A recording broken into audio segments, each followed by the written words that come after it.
Are we on the verge of another Great Depression? We drank the Kool-Aid. We drank the economic Kool-Aid.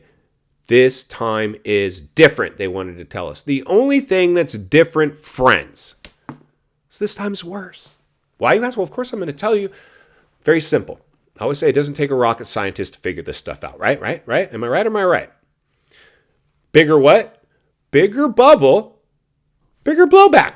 The law of averages, gravity, defying gravity. That's all we're doing now because we've always had booms and busts.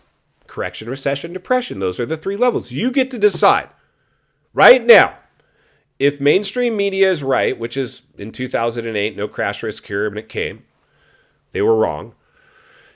We're going to have a correction, a soft landing, right?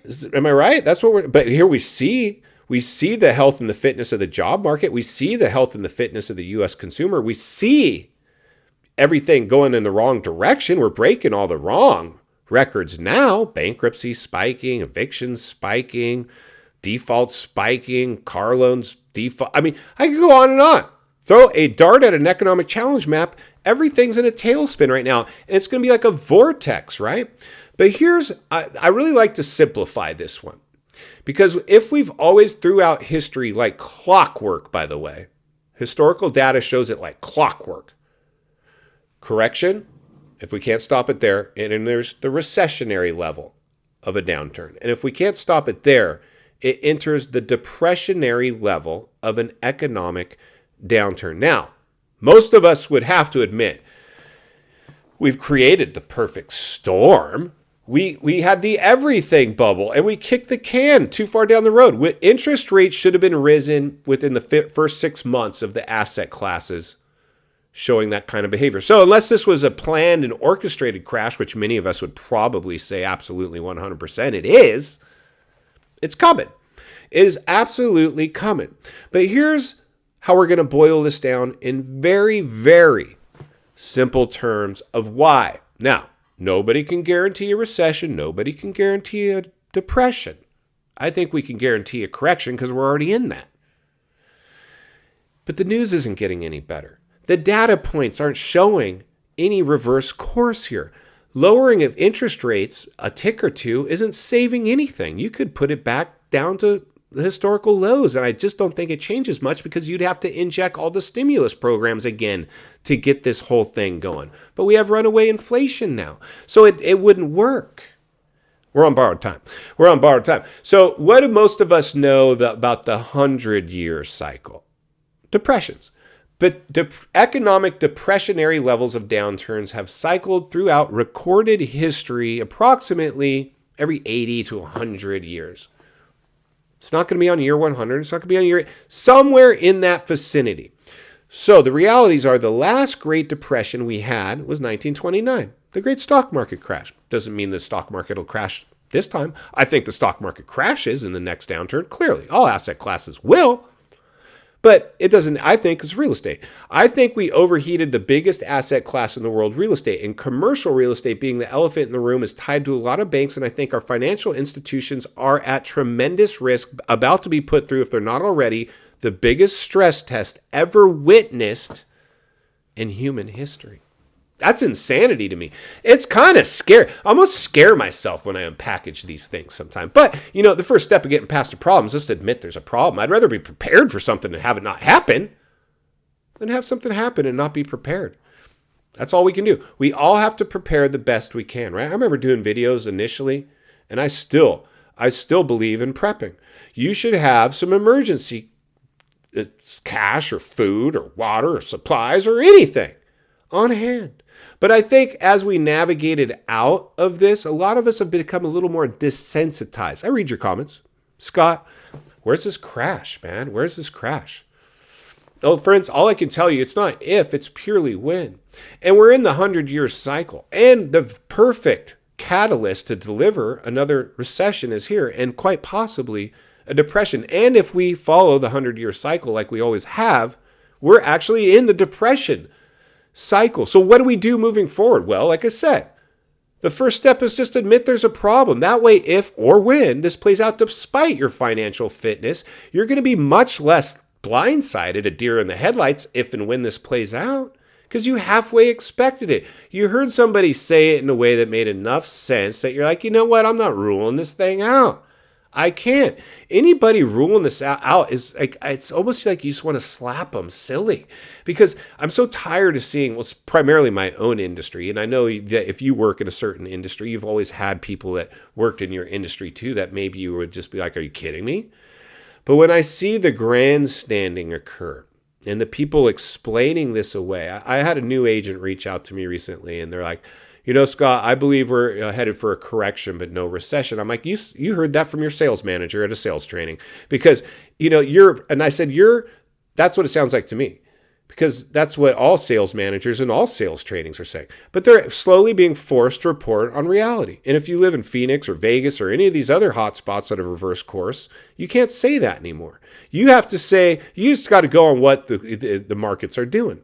But I told this new young agent, I said, you know, I'm not going to tell you what to do here necessarily, but your clients will appreciate you much more if you tell them we've always had booms and busts. I can't guarantee there won't be a crash, but I don't believe there will. You at least acknowledge it to some level. But to say no crash risk here, I have a little bit of a problem with that, because we've always had crash risk, especially after a boom. So we have to decide now, friends, the percentage of likelihood. Correction, we're in. If we can't stop it there, recession. If we can't stop it there, it's going to be a depressionary level of a downturn. And I have to be quite frank with you guys right now.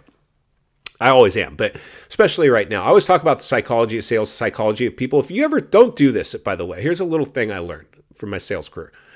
Never say, you know, to be honest, if I'm being honest right now, well, if I say that, then it implies maybe I haven't been honest. And that's why I said to be frank. But I'm actually retracting that, because I'm always pretty frank here at the moment as well. One of the things that I believe, friends, what we're going to deal with next is a strong likelihood a depression could be ushered in. And that's a little bit scary on one hand, only because the fear of what? The unknown. You haven't lived through you maybe lived through the Great Recession, like me. Even suffered some of its blowback. But you haven't lived through a depressionary level of a downturn. And as our financial fitness is compromised, even me right now, I've been going through these. If you keep me in your thoughts and prayers, by the way, please, and I'll do the same for you. In fact, I'd like to pray for each and every one of you watching today that you're in good health, so you can navigate through this. But I kind of get concerned sometimes, because I'm like, I don't feel that great right now. And then if I end up in a depressionary level of a downturn, that's why we always talk about the U.S. savings rate at an all-time low. I'm so grateful that at least I have cash reserves to carry me through these times, because a lot of people are one medical bill away from losing their house. They're very unprepared. And if you've driven by any of your urgent care or med care, whatever centers that you have in your town, there's a line out the door. People are sick. I've never seen anything. Healthcare system's a machine. It just gobbles you up and passes you around and throws medications at people. That's what it's doing. So I'm a little concerned about people, how they're going to navigate through a recession, much less a depression, if they're not playing with a full deck in terms of being fit enough to get through this thing. So that concerns me just a little bit by the depressionary level of a downturn. Now, the thing is we can't be worried. Worried is the worst thing we can do. But it's hard, right? And that's why I always love coming here to the channel and turning on this mic, because I do my best to do it in a way that hopefully is more than just reporting on the pitfalls of real estate bubbles. I'm doing it in a way so if and when this plays out, you're not a deer in the headlights. Friends, listen, money's going to come and go. You're not going to be able to, it's just the way it is, right? You can't take it with you. Whatever. It is what it is. We all, at some point, have to check out from this life, right? That's just the realities. But while we're here, don't we want to make smart decisions? Don't we really want to improve the quality of our life? We don't want to base our insights on other people's outsides or screens advertising what's going to make us happy. I've always said I'd rather be happy making less money than miserable making more. I've taken jobs that offered more money just to get there and go, I hate this job. I'd rather take my old job back that paid less. How many of you can say that. I bet you a lot. I bet you a lot of you have taken a job. You're like, wasn't worth it. Don't like this job at all, right? Rather be happy making less than miserable making more. If you like what you do, you never work a day in your life. And that's been me. And that's why it's sometimes hard to think about a depressionary level of a downturn, because I haven't lived through that, either of you.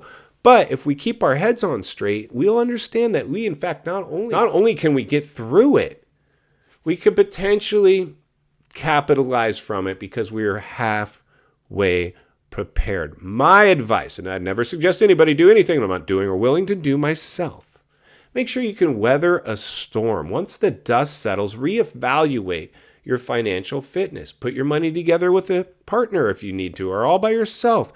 Go buy some investment properties or whatever you're comfortable doing. My comfort zone is real estate. I personally could care less where I live. I'd rather own where other people live. Just a handful of rentals to bring me some financial security. And then after that, everything else is icing on the cake. In the meantime, I'll be here to blow the lid off it every step of the way, because it's not only what we need, it's in fact what we deserve. If you appreciate the content, I want to humbly ask you to give the video a like, subscribe to the channel, leave a comment below. I'd love to hear from you. Social media links in the description of this video if you'd like to follow me there, along with links to channels I've appeared on I think you might enjoy. If you need help buying or selling real estate here in America, I have the biggest network of top-rated agents in the nation ready to assist you. It'd be our honor and our privilege to do so. Email in the description for you as well. Also, if you're watching from your television set today and you enjoyed this video, you're going to love the next video, and there's an easy subscribe icon for your convenience. As always, thank you for your time. Please go make it count today. God bless. I'll see you on the next video.